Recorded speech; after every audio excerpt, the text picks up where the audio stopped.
ایک نوجوان اجمیر شریف سے باہر گیا تھا پڑھنے کے لیے، کچھ عرصے کے بعد واپس آیا اور اس خیمے کے قریب سے گزر ہوا تو رونے کی آواز آئی، تو فوراً دیکھتا ہے کہ حضور خواجہ غریب نواز علیہ رحمت و رضوان رو رہے ہیں۔ ابھی وہ شخص غیر مسلم ہے، اسلام قبول نہیں کیا۔ فوراً گھر جاتا ہے اور ماں سے پوچھتا ہے، ماں، یہ مسلمانوں کا گرو کیوں روتا ہے؟ مسلمانوں کا بابا کیوں روتا ہے؟ میں ہر روز گزرتا ہوں، عصر سے لے کر مغرب تک کا جو وقت ہے وہ روتے رہتے ہیں۔ ماں نے کہا، جا ان سے پوچھ لے کیوں روتے ہیں۔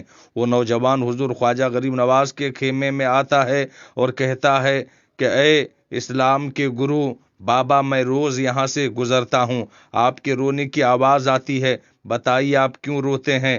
کہا، جاننا چاہتا ہے میں کیوں روتا ہوں؟ میں نے ایک مدت پیر و مرشد کے ساتھ گزاری ہے، مرشد کی خدمت میں گزاری ہے، مرشد کی یاد میں روتا رہتا ہوں۔ اس نوجوان نے کہا، اچھا، میں نے تو سنا تھا کہ انسان کو جب درد ہوتا ہے، تکلیف ہوتی ہے تو تکلیف انسان کو رلا دیتی ہے، آپ کو محبت ہے، یہ محبت میں بھی انسان کو رونا آتا ہے؟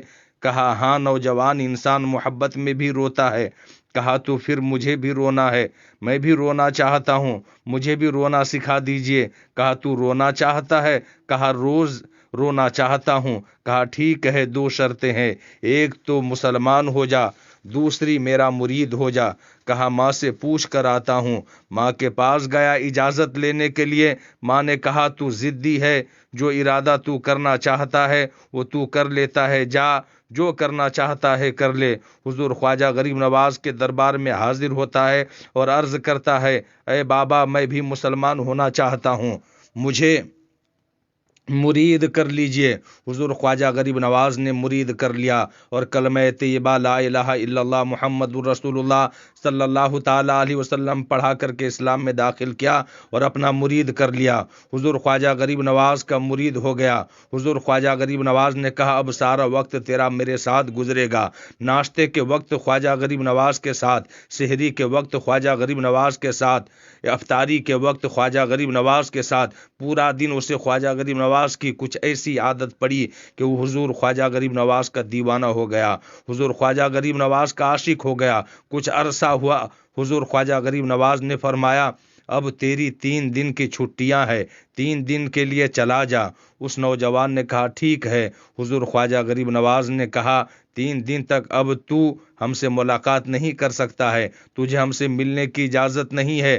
کہا، ٹھیک ہے۔ وہ نوجوان چلا جاتا ہے۔ جب وہ گھر جاتا ہے تو پہلے دن یہ وہ نوجوان ہے جو پہلے 3 روٹیاں کھایا کرتا تھا، آج ایک لقمہ بھی نہیں کھا پاتا ہے، اسے کچھ ہو گیا ہے۔ وہ رو رہا تھا، دن گزرتا گیا، رات کا وقت آیا، آنکھ نہیں لگی، سو نہ پایا، مکان کی چھت پر چلا گیا۔ ماں نے دیکھا، بیٹا چھت پر کیوں گیا ہے؟ ماں چھت پر جاتی ہے، بیٹے کیا ہوا؟ پتہ نہیں ماں، میں تو جلدی سو جایا کرتا تھا، آج نیند بھی نہیں آ رہی ہے، آج کھانا بھی نہیں کھایا جا رہا تھا۔ ماں، جا تو چلی جا۔ ماں، بیٹا روتے ہوئے کہتا ہے، ماں چلی جاتی ہے۔ جب سحری کا وقت ہوتا ہے، اس کی آنکھوں سے اشکوں کی برسات جاری ہوتی ہے، وہ رو رہا ہوتا ہے۔ ماں آ کر پوچھتی ہے، کیا ہوا بیٹا؟ کہتا ہے، ماں، مجھے پیار ہو گیا ہے، مجھے عشق ہو گیا ہے، مجھے محبت ہو گئی ہے۔ جا حضور خواجہ غریب نواز کے پاس جا اور جا کر کے کہنا کہ اب جدائی برداشت نہیں ہوتی، اب مرشد کی جدائی برداشت نہیں ہوتی۔ ماں فوراً خواجہ غریب نواز کے دربار میں حاضر ہوتی ہے اور کہتی ہے، میں نہیں جانتی مسلمانوں کے بابا، تو نے میرے بیٹے کو کیا دے دیا ہے، تمہارا تعلق نہیں سمجھ پائی، لیکن وہ رو رہا ہے، کہتا ہے واپس بلا لو۔ حضور خواجہ غریب نواز نے کہا، نہیں، ابھی وقت نہیں ہوا ہے، جیسے کہہ رہا ہوں ویسے ہی کرو، ابھی تو ابتدائی عشق ہے، روتا ہے کیا، آگے آگے دیکھیے ہوتا ہے کیا۔ تیری تمنا تھی، تیری خواہش تھی کہ محبت میں رونے کی عادت ہو جائے، ابھی تو ابتدا ہے۔ ماں کو واپس بھیج دیا گیا، واپس چلی جا، اس سے کہہ ابھی اجازت نہیں ہے۔ ماں گھر جا کر بیٹے کو بتاتی ہے کہ بیٹا، وہ تو اجازت نہیں دے رہے ہیں۔ بیٹے نے ماں سے روتے ہوئے کہا، سن لے ماں، اب اگر نہ بلایا تو میں مر جاؤں گا، یہ محبت مجھے مار ڈالے گی، اگر تو مجھے زندہ دیکھنا چاہتی ہے تو میرے مرشد کو راضی کر لے، میرے مرشد کو بتا دے اب یہ جدائی برداشت برداشت نہیں کر سکتا۔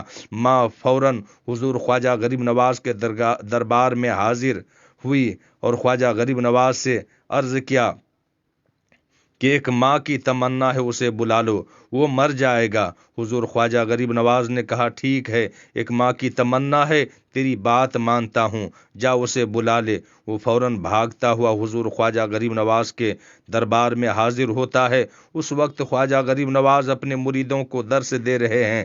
وہ خواجہ غریب نواز کے دروازے پر کھڑا ہو جاتا ہے۔ وہ خواجہ غریب نواز کو دیکھتا ہے، خواجہ غریب نواز اس کو دیکھتے ہیں۔